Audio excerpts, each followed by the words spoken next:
How ZEN helped Vitality win their first regional. Are gonna win this. They've done it in their first regional with ZEN.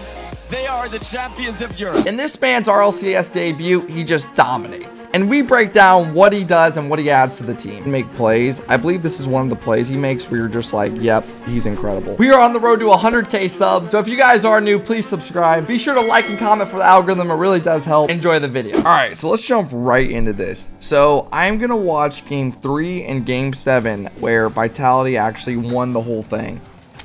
So as a lot of you guys know, ZEN recently joined Vitality, and he's been on the team for a while, but he wasn't able to play due to some situations. So now this is his first debut tournament, first RLCS debut, I should say, because he already did play a tournament and they did incredible. But a lot of people were curious, how is he going to do under the main stage, right? So today we're going to break down what he does and what he adds to the team.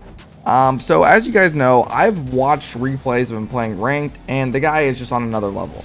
But the real question really is how good is he in 3v3s when it really matters?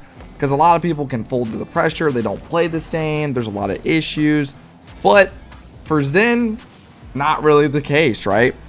So first of all, right off the rip, I want to say that I personally think Alpha played the best this weekend of anyone on the team, but it's just the fact that ZEN joins the team and everything just works smooth. They're perfect. They're the best team in EU. All of a sudden, it seems like.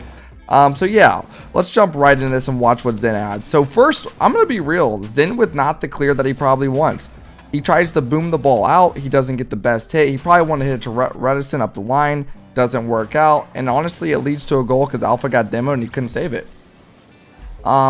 So I will say, nobody plays perfect all weekend, but I do think honestly all three players played absolutely incredible. You're gonna see ZEN make plays. I believe this is one of the plays he makes where you're just like, yep, he's incredible. Like, this is one of those plays where Alpha gets a beautiful pop. He just lobs it for ZEN, because when you have a player that has so much creativity, you know, the average person's probably taking a touch here or hitting it to the corner, going for a sidewall read where they're not going to make the best touch. ZEN goes to the ceiling, uses his 1v1 skills and his great mechanics, uses a flip reset catch and gets it over both of them. It's so well played. It's so much. I will say he's one of those people that makes the game look so much easier than what it is, right? If you're like a new person playing the game, you're like, oh, that you know what I mean? Oh, he just does it so simple. He doesn't really struggle with it. But then you watch other pro players and you're like, that pro's not doing what this guy's doing, right? But yeah, so I think the biggest takeaways for me for ZEN this weekend was how well he challenges the ball, and like he knows when to take time. A great example right here. Notice this right here. So what's ZEN going to do? He pops it over one. He sees one challenging, pops it over, sees another up in the air, pops it over him. Just like that, takes two out of the play. Now he gives his teammates an opportunity. Then he gets another touch because he knows another one's behind him. This is that 1v3 capability that, like, I'm not kidding you guys, most top tier pros cannot do. And his first debut, he's already doing that. Just buries one in the net. Alpha, again, lobs it up. But let's, again, not forget, this whole play started from ZEN with a 1v3 play, bouncing it over one, getting it over the second, confusing a Chronic, hitting it lower, and that got all of them out of the play using their boost. A goal like that, a lot of people are going to think, oh, that's a great pass and a good shot from ZEN, but they don't see the play before that is what makes it so damn good, right? Again, ZEN going to keep it close, low 50s it, tries to catch it with a flip reset, Radisson calls him off. ZEN gets another good 50. And let's not forget, guys, they're not just playing any other team here. This is a grand final against Team Liquid that, in my opinion, I really thought was going to win it all. These guys, I don't know how many of you guys watched their series, but Team Liquid was hitting some ridiculous shots this weekend. They all three looked incredible. Atao and Oski were putting on a performance that, like, you know, you might have thought, like, they're the best duo in the world at one point. Them, ZEN and Alpha and Atao and Oski were just two of the best duos going at it, in my opinion. Now, I'm not taking away from Radisson or Chronic, but just some weekends it's just meant for other people. Dude, that is another flip reset. So watch this. He does it again. And you'll probably see a lot more players using this as meta. He hits the ball around one. He knows someone's probably going to challenge, so he goes quick. No one does challenge him, in fact. So then he just settles for the reset and gets it over both again. Because usually at high level, you're going to have somebody like right here challenge you. Because most people will go to the ceiling and chow. But a Chronic knows he's beat, so he fake chows. Now he expects his teammate to go. His teammate's not ready. Zen takes advantage of both of them sitting low. It's such a good play from Zen, man. Such a good play. Let's go on Zen's POV back. But yeah, man, it's one of those things where players like this make the game look so much more simple than what it really is, right? I was a pro for a couple years. I wasn't near these guys' level. You know what I mean? But when you watch someone play at such a higher level, you know, like, so for example, this previous weekend we watched the closed calls. I don't know how many of y'all watched the stream, but we watched NRG. NRG obviously has a great group of top tier players, but then you watch a team player like Alpha, Zen, and you just see the skill difference. You know, it's just like another level of, you know, that you see why they dominate. It feels like they always do what they want to do with the ball. They're not whiffing. I'm not saying NRG does that, but I'm just saying, like, there's levels to pros, right? You have NRG, who's very good. Obviously, they've won, all their players have won championships, and then you see this new group of players coming up, like Zen, which is a one in a million player, it seems like, come along and just instantly win a regional. You know, a lot of people were impressed with Daniel's run, getting top 2 with SSG in his first tournament, and then you have someone like Zen who comes in and just wins it, right?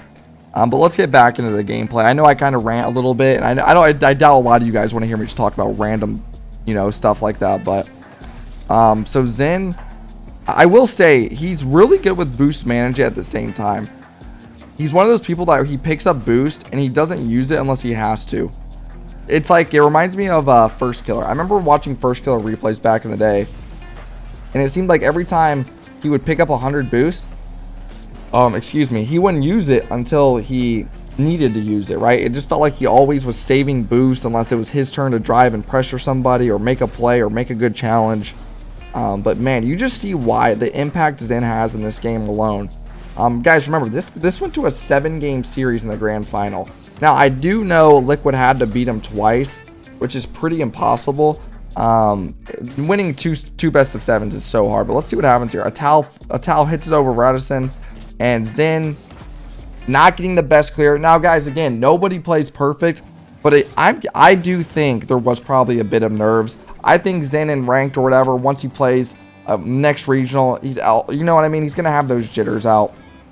I was talking to G2 Chicago about it, and he was like, yeah, he's like, I think it's one of those things where, you know, he was probably nervous and they still won their first regional, and now he's about to be even more confident. You're going to see him going for more solo plays, less mistakes, little things like that. Again, going for another flip reset, but doesn't get it there. And I do think he makes a good point, though, because there was mistakes that Zen made this weekend, but they still won, right? That's the thing that blows my mind. Them at not playing their 100% best still made this look like such an easy week, you know? And let's jump right into the game 7 and see how they actually closed it out. All right, so let's jump right into game 7. For those that don't know, this is how Vitality closed it out, and we're going to check out right off the rip. Right off the start, a kickoff goal, best start you can ask to a series. Let's just see what Radisson did. Radisson cheats. I'm telling you guys, it seems like it's becoming meta. I was watching closed calls yesterday, and so many bubble teams, and it seems like pro teams are starting to add it, where they cheat so close because they would rather just take the risk of getting a chance like this and then leave someone back. So as you can tell, Zen's just left back and his team gets a goal, you know? And they probably trust someone like Zen to stay further back and make the one-on-one save if it does come down to that. But still, man, it seems like that might be becoming meta a little bit. But yeah, getting off to a good start in game 7. Now, I'm kind of curious to see if Zen makes a lot of mistakes here, or what he does. If he constantly is booming the ball, if he's trying to control it. Typically, when people are more nervous in game 7s and stuff, they're not making close touches like that. So one goes around, sees another jump, pre-flips into it, makes it look so simple. But it's little plays like that that gets him out. Now Alpha has 100 boost, Zen's back on defense. And yeah, they have pressure again. Now, something I am kind of curious to see is what type of role Zen will take on this team. What type of role did he play this weekend? But from what it looks like, it seems like Zen it seems like he just tries to buy time for his team. He keeps touches close. He lets Alpha and Radisson kind of go for a lot of balls, He'll kind of sit behind, and then when it's his time to make plays, it seems like he always tries to make a play where he's beating someone out of the play. That was a good play from Alpha. Zen's going to cut it quick. Force for Alpha. Alpha hits a wide, and again, they have all this pressure. Man, it seems like Vitality is so in sync with what they want to do.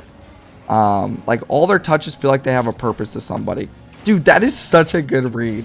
Look how quick he jumps for this. I'm telling you right now, in game 5 or 7, when it's to the final game, when there's nerves, no player is jumping for a read this confident. He jumps, he dusts the other person, gets it over one. Alpha beats one.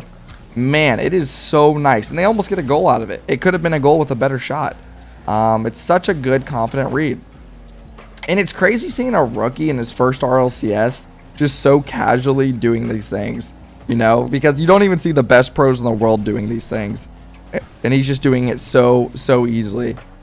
But let's see what else happens here. So Alpha misses the ball, and it's actually going to lead to a goal, it looks like. Yeah, I would not say that's Zen's fault. Zen's trusting his teammate to make the hit. But again, sometimes things in Game 7 and stuff don't work out, and that's why you see players playing more passive and such. But Zen, obviously this whole team has a lot of confidence in each other, so he probably was cheating up, not expecting Alpha to miss that. He was probably expecting a minimum of 50 if I had to be real. But if you guys don't know, Vitality all plays together on land. They're at some facility. I'm not sure where it's at, but they play in a facility. Does he score that? Oh my gosh, that was a nasty skim. But they play in a facility where they're all next to each other, and a lot of pros like playing next to each other because it makes them feel more like you just have better vibes, better energy, right? So I bet for them, coming off the start, their first RLCS, they're playing all next to each other. It probably feels good. There you go, Zen taking his time again, hits it around one, goes for the air bump. Nowadays, these air bumps are becoming meta where you hit it around somebody and you go for a bump out of the air because it gives your teammate a free shot. Versus a goalie, which is sitting there. But Liquid was playing really good this weekend. They cut it off quick. Zen getting those nice wall dashes, cuts the play off quick. And this is a good game.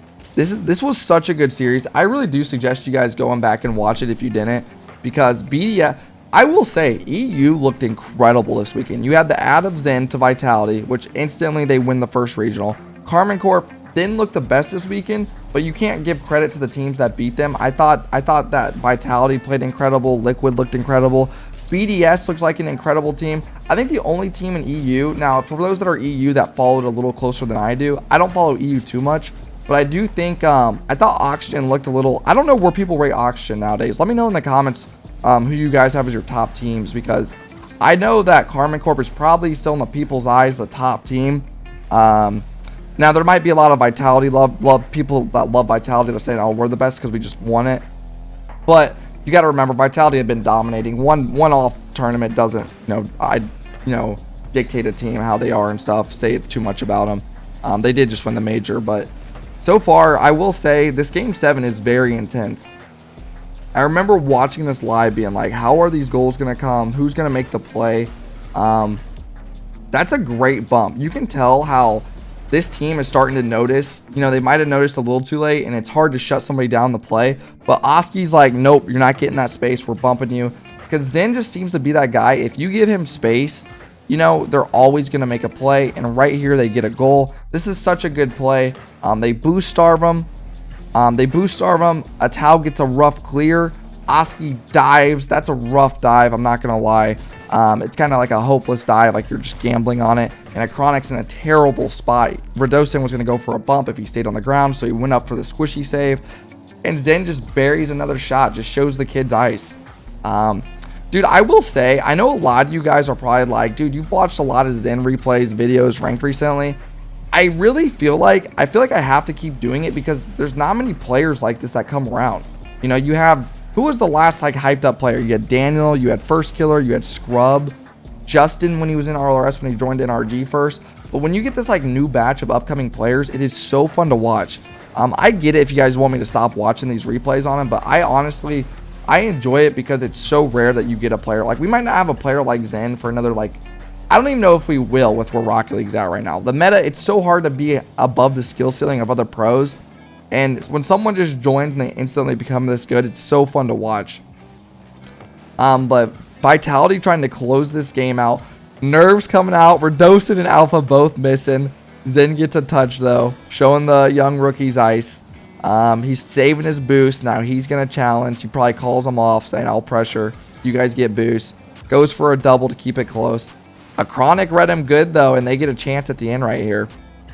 Redosin going to take his time. Zen's just going to play passive, and that's the game. That could have been low-key bad because Zen was pushing up, not expecting that. Imagine he was right there and drips it in. But, man, you just see what Zen adds to the team, how well he plays. He takes his time. And I honestly love watching these replays over Zen. I know it seems like I'm glazing a little bit, but I'm just being for real. It's so impressive when you play this game this long and you see somebody come along and do this much damage to instantly to the field and what he adds. But if you guys are new, I appreciate you for watching. I enjoy these videos as always, and enjoy your day. They have no boost, bro. This might be a goal. Garrett! Holy!